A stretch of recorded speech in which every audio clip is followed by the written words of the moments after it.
Alright, so let's start with the MIDI explanation. Last time I've discussed about the MIDI detailed, like what kind of data is actually stored, like velocity, pitch velocity, musical notes, and things like that. So today we are going to discuss about in detail how it works. Okay, so let me share the thing, then I'll continue with that. Builds up a song, so don't go anywhere.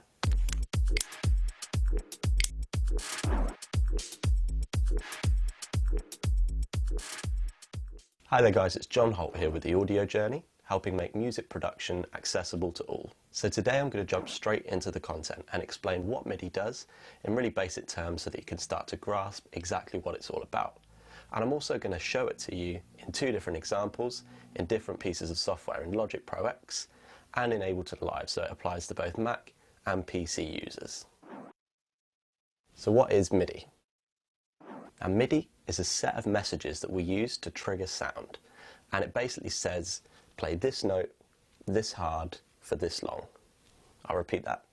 MIDI is a set of messages that we use to trigger sound, and it says play this note this hard for this long. Now we can either put MIDI notes in by drawing them, as I'll demonstrate in the video, or you can use something called a MIDI keyboard, which looks a little something like this.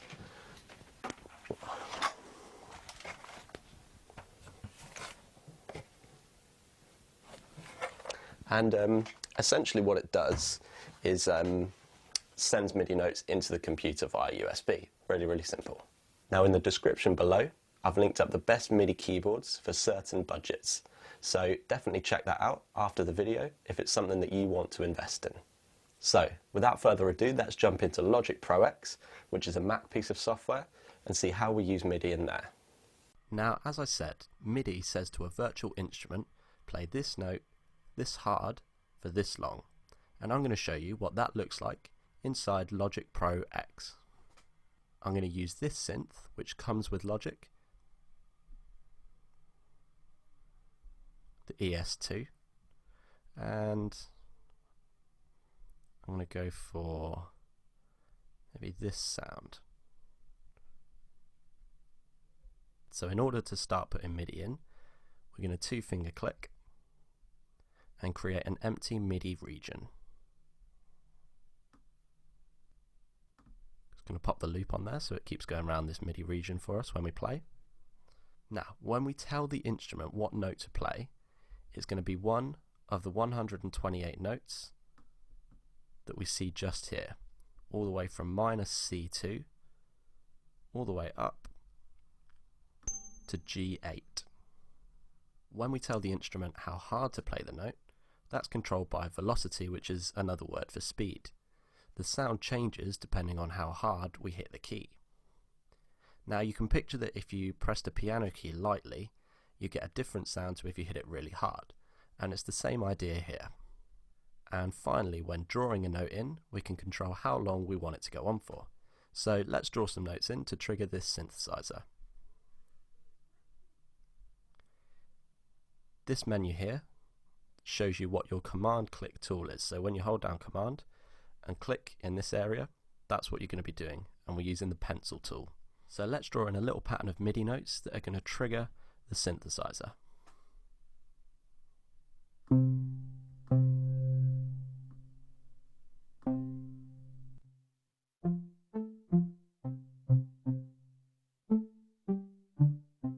So let's listen to what that sounds like. I don't think it's going to sound amazing, but it will do the job and show you exactly what we've done here.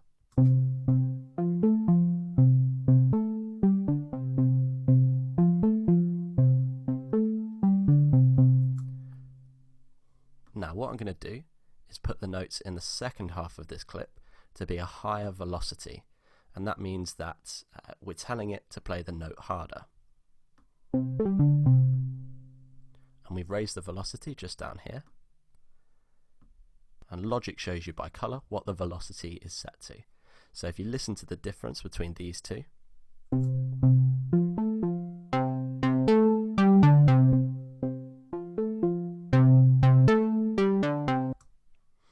that's the difference in velocity. These second red ones sounds like someone's hitting the keyboard much harder, whereas these ones it feels like they're pressing it a little bit lighter. Now what I'm going to do is select a different instrument to show you that if you make these MIDI notes longer, the sound is sustained.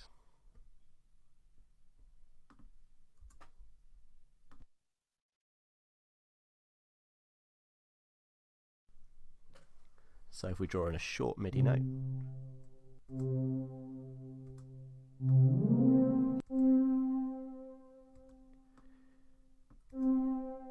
we get a short sound there. But if we draw in a long MIDI note,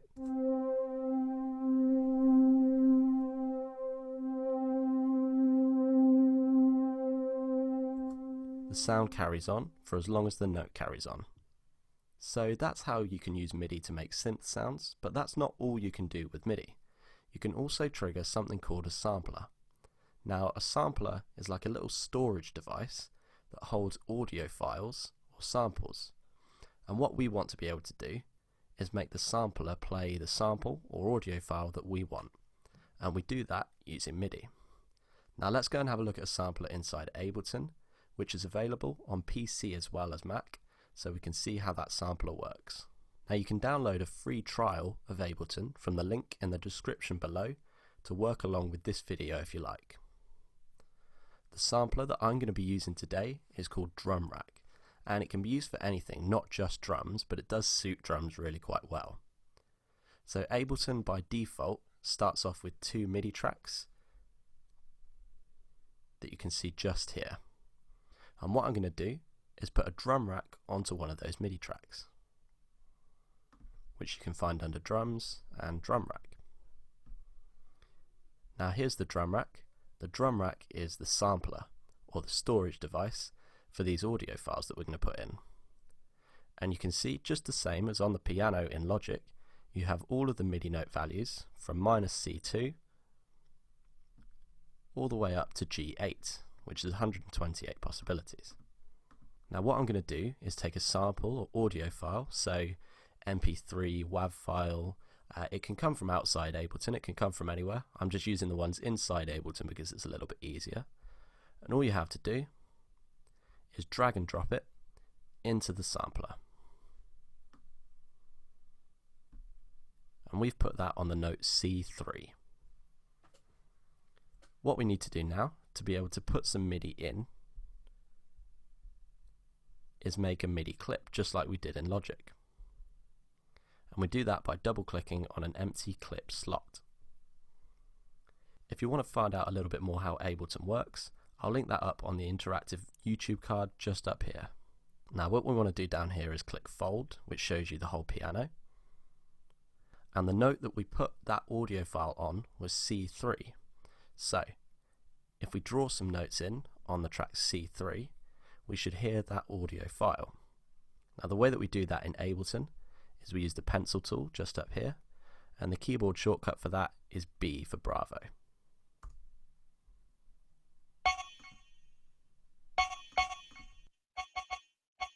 Now this isn't going to sound amazing, but what it does is it shows you how we're triggering that audio file using MIDI.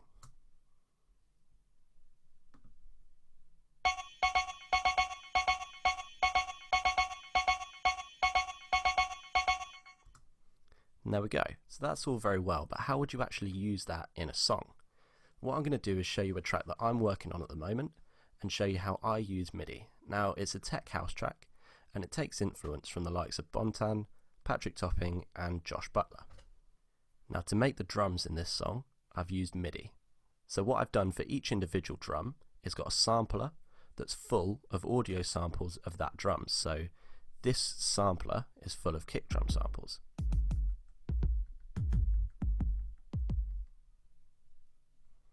And what I've done is picked the kick that I want, which was this one, and drawn in the MIDI pattern.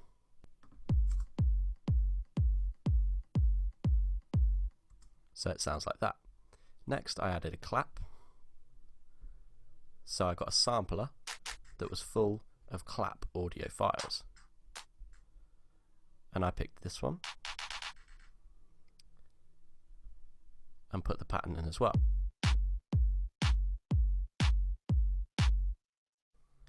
Next, I did the same for the hi-hats.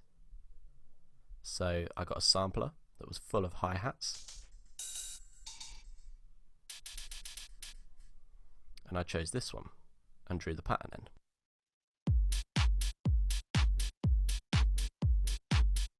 So you can see how that's starting to build up. What I also did is I used a synthesizer to write the bass line and triggered that using MIDI.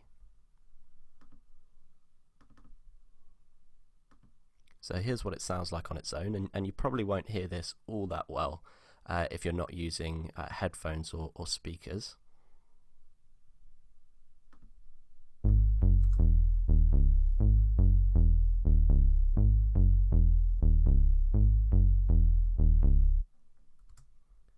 And what that's doing is triggering this synthesizer, which sounds like this.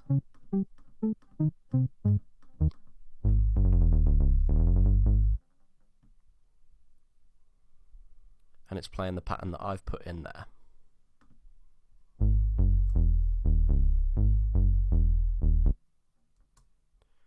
So here's what it sounds like with the whole track.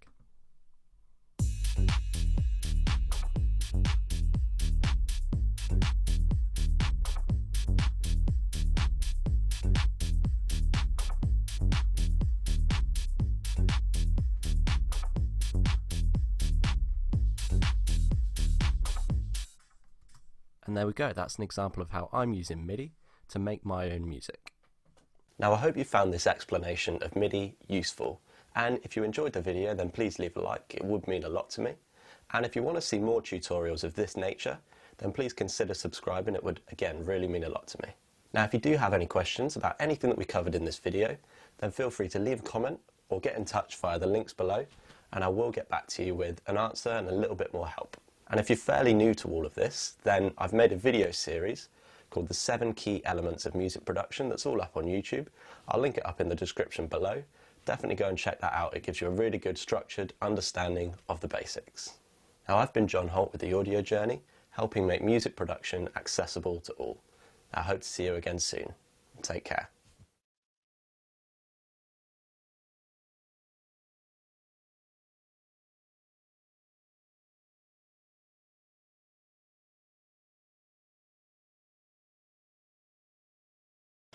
Hey everyone, Piano Man Chuck here. Today I want to talk about MIDI, M-I-D-I, which is an acronym, and it stands for Music Instrument Digital Interface.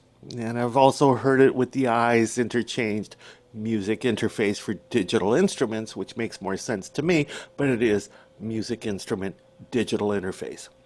And what that is, it's a few things, and one of the main things is it's a protocol for how to communicate between different MIDI devices, which includes your computer. And it also is a design spec for the type of connections that are used. So if we take a MIDI cable, it's a 5-pin DIN that looks like this. There's a MIDI in and there's a MIDI out. So you can see the 5 pins there on each one. It's a round connection. And at the other end of this cable is a USB connection, so you can plug this into your USB port on your computer, and you've got a USB in and out. This particular adapter cable is made by EMU, E-MU. And basically a lot of keyboards today, like this particular one by Casio, has MIDI in and out. And you just hook these MIDI in and out 5-pin DINs to the corresponding MIDI in and out, the other to your computer. Now you're controlling any kind of virtual piano or virtual instrument or any other thing like that. You can actually plug this into another MIDI device and control that as well. It can be another keyboard, another piano. In my case, like the Nord Stage 2 has an excellent Fazioli piano, and if I wanted to play that with just the keyboard on this, because the keyboard on this feels better to me, I can do that. Okay, so you take standard MIDI cables. I'm going to hook the MIDI out to the MIDI in of that other device and play it.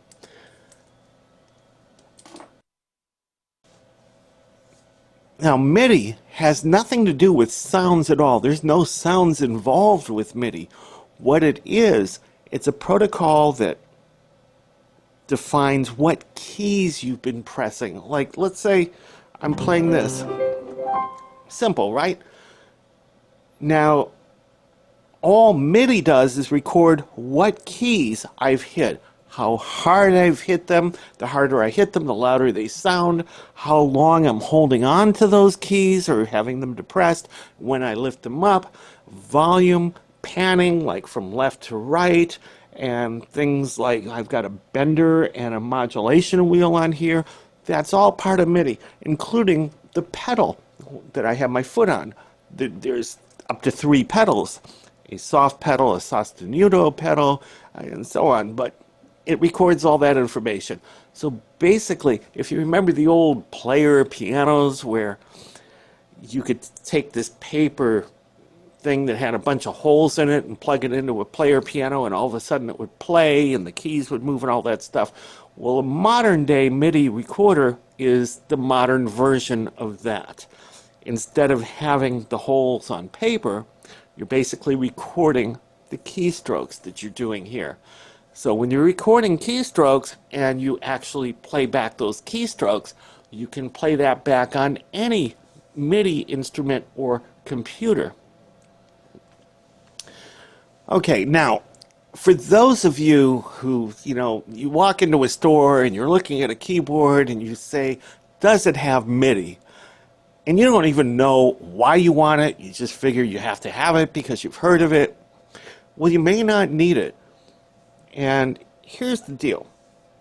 For those of you that grew up playing a piano, whether it was a concert grand or a baby grand or an upright piano or a console piano, whatever it is, just an acoustic piano, whatever you played, that's what you heard.